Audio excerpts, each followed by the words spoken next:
Mr Coburn, you're the last person. Thank you, Madam Vice Chairman. Kind of you as always. Well, let's start off by Mr Houghton, who a very dear friend of mine, although we completely disagree on everything. Mr Houghton, your party, the Scottish National Party, want to hand over Scotland's fishing to the European Union. You're not a nationalist party, you are a European party, so that's all nonsense.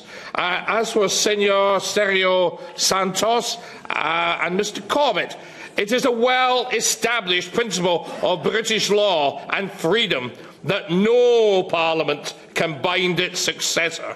It follows that we have the freedom of action and will not be bound by EU interpretation of the last century's views of what we discussed and did together.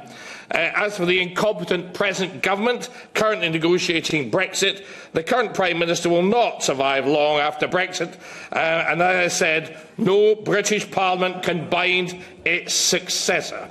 So there we are, Mrs Mubarak, so Baroness Mubarak, so that's your leader. Mr Corbett's relish in British fishermen continuing to be done down says more about Mr Corbett than anything else. The House of Lords, for those who brought that up, may I say, is not elected, is a revising chamber, and you get there by being born into it or being a chum of the Prime Minister, and we all know what that means. As for Northern Ireland, it has nothing to do with the European Union. It is not your business to interfere.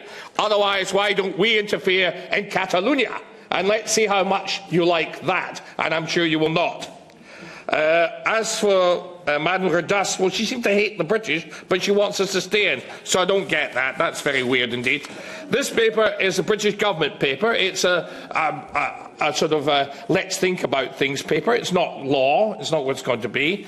As I said, no parliament can bind a successor, and it just shows their intention to legislate and that and to take control of our waters. And this should be good. Well, we want to take back our waters. Provided what it does say on the tin that that's what they want to do, then DEFRA is headed, quite frankly, in the right direction. My message to you, ladies and gentlemen, is hands off our waters, and please understand the time has come for you to stop telling us what to do with our fishing grounds. What you need to do is negotiate with us fairly, not the way that Mr Verhofstadt and his chum, Mr Barnier, are behaving, in a way that turns British people off and turns us into your enemies. It's a very bad idea. You sell more things to us than we buy from you, so it's in your interest to make sure you keep in a good trade deal with us, not the other way around. And as for wanting to have fish on your plate, your paella in the south of Spain, an awful lot of it comes from Scotland. So, quite frankly, you'd be better off keeping in with us. Otherwise, Spanish holiday resorts are going to be very miserable places to go. Thank you very much.